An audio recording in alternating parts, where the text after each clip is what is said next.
20,000 feet की ऊंचाई पर मानव शरीर काम करना बंद करने लगता है। सियाचिन ग्लेशियर पर ऑक्सीजन दुर्लभ है। तापमान -60 डिग्री तक गिर जाता है और ये पर्वत दुश्मन की गोलियों से कहीं अधिक जाने, हिमस्खलन और अत्यधिक ठंड के कारण निगल जाता है। फिर भी इस अंधाधुंध सफेद विस्तार के अंदर छिपी सैनिकों की तैनाती सीधे तौर पर एक नक्शे पर खींची गई एक अस्पष्ट रेखा का परिणाम है। एक नौकरशाही गलती जिसने दुनिया की सबसे ऊंची चोटी के लिए 4 दिनों की हताश दौड़ को जन्म दिया। ये संघर्ष 1949 का है। भारतीय और पाकिस्तानी अधिकारी कश्मीर के विवादित क्षेत्र में एक सीमा रेखा तय करने के लिए कराची में मिले। ये नक्शा उस सीमा को दिखाता है जिस पर वे सहमत हुए थे। ये रेखा पहाड़ों पर चढ़ती है, लेकिन फिर यहाँ एक विशिष्ट निर्देशांक NJ 9842 पर रुक जाती है। उस बिंदु के आगे अधिकारियों ने सरलता से सीमा को ग्लेशियर की ओर उत्तर जाने का निर्देश दिया, जिससे उत्तरी क्षेत्र का एक विशाल हिस्सा पूरी तरह से खाली छूट गया। दोनों पक्षों ने उस अस्पष्ट निर्देश को देखा और अपने अपने फायदे के लिए इसकी व्याख्या की। पाकिस्तान ने तर्क दिया कि सीमा स्वाभाविक रूप से कराकोरम दर्रे की ओर पूर्व की ओर बढ़ती है। भारत ने जोर देकर कहा कि रेखा साल्टोरो रिज की ऊंची चोटियों का अनुसरण करती है। दशकों तक ये असहमति केवल कागजों पर मौजूद रही, लेकिन 1970 और 80 के दशक में पाकिस्तान ने इस क्षेत्र में अंतर्राष्ट्रीय पर्वतारोहण अभियानों को अधिकृत करना शुरू कर दिया। अक्सर पाकिस्तानी सैन्य अधिकारियों को गाइड के रूप में भेजा जाता था। वे चुपचाप इन चढ़ाई परमिटों का उपयोग उस बंजर भूमि पर भौतिक दावा जमाने के लिए कर रहे थे। तनाव 1984 में चरम पर पहुंच गया, जब पाकिस्तान ने एक जापानी टीम को रीमो 1 नामक एक महत्वपूर्ण चोटी पर चढ़ने की अनुमति दे दी। ये विशेष पर्वत ग्लेशियर के पूर्वी किनारे के खतरनाक रूप से करीब है, जो चीन के नियंत्रण वाले क्षेत्र अक्साई चीन के ठीक बगल में है।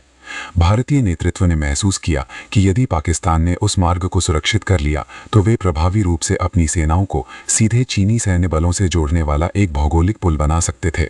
नक्शे पर खाली जगह एक बड़ी सामरिक कमजोरी बन गई थी। भारतीय खुफिया विभाग ने संचार को अवरोधित किया, जिससे ये खतरा निर्विवाद हो गया। पाकिस्तान सक्रिय रूप से यूरोपीय आपूर्तिकर्ताओं से विशेष अत्यधिक ठंड वाले उपकरण खरीद रहा था और 17 अप्रैल 1984 को सियाचिन ग्लेशियर पर आधिकारिक रूप से कब्जा करने की योजना बना रहा था। भारत ने एक तीव्र जवाबी हमला शुरू किया, जिसका कोड नेम ऑपरेशन मेघदूत रखा गया, बादलों के दिव्य दूत के नाम पर। उद्देश्य पाकिस्तानी सेना को चोटियों पर पहुंचने से पहले ही हराना था। भारतीय वायुसेना ने एक विशाल उच्च ऊंचाई वाली एयरलिफ्ट शुरू की। हेलीकॉप्टर लगातार खड़ी चोटियों के बीच उड़ान भरते हुए ऊंचे स्थानों पर आपूर्ति और सैनिकों को पहुंचाते रहे, लेकिन भारी मशीनरी को सीधे ग्लेशियर तक उड़ाने से पाकिस्तानी रडार पर इसका पता लग जाता। चुपके बनाए रखने के लिए पूरी बटालियनें समय से पहले ही उतर गईं और बाकी का रास्ता पैदल तय किया। गहरी बर्फ और जमीनी हवाओं को चीरती हुई आगे बढ़ीं। इस कठिन शारीरिक चढ़ाई को अंजाम देने से भारतीय सेनाएं शुरुआती चेतावनी प्रणालियों को पूरी तरह से बाईपास कर गईं। उन्होंने पूर्ण सामरिक संग्रह सुनिश्चित करने के लिए पहाड़ की क्रूर रसद चुनौतियों का सहन किया। ये जुआ काम कर गया।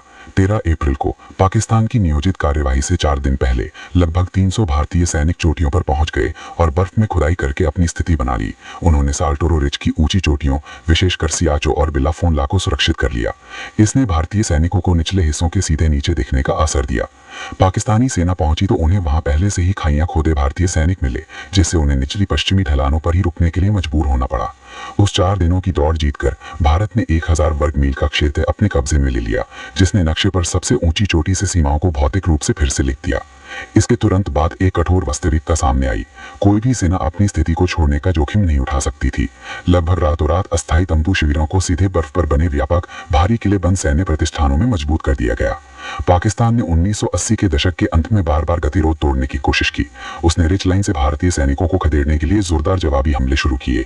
1987 में एक भीषण संघर्ष के दौरान बन्ना सिंह नामक एक भारतीय सैनिक ने अपनी छोटी टीम का नेतृत्व करते हुए एक 1500 फीट ऊंची बर्फ की खड़ी दीवार को सीधे चढ़ लिया। वो दिन दहाड़े सीधी चट्टान के चेहरे पर चढ़ गए।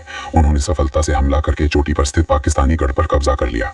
भारत ने उनके सम्मान में उस चोटी का नाम बन्ना पोस्ट रखा। ये चोटी समुद्र तल से 22,143 फीट की ऊंचाई पर स्थित है और आज भी यह सबसे ऊंचा सक्रिय युद्धक स्थल बना हुआ है। ऑपरेशन मेघदूत ने अपना प्राथमिक उद्देश्य हासिल कर लिया। भारत ने पाकिस्तान और चीन के बीच किसी भी संभावित भौगोलिक कड़ी को पूरी तरह से तोड़ दिया, जिसे एक्चुअल ग्राउंड पोजीशन लाइन (एजीपीएल) के नाम से जानी जाने वाली रिच लाइन के साथ एक नई सीमा स्थापित की गई। लेकिन इस जमीन को बनाए रखने के लिए आवश्यक रसद की व्यवस्था चौंका देने वाली है। दोनों देश अपने रक्षा बजट का एक बड़ा हिस्सा सिर्फ आपूर्ति श्रृंखलाओं को चालू रखने में खर्च करते हैं। करोड़ों डॉलर सिर्फ 20,000 फीट तक केरोसिन और राशन उड़ाने में झोंक देते हैं।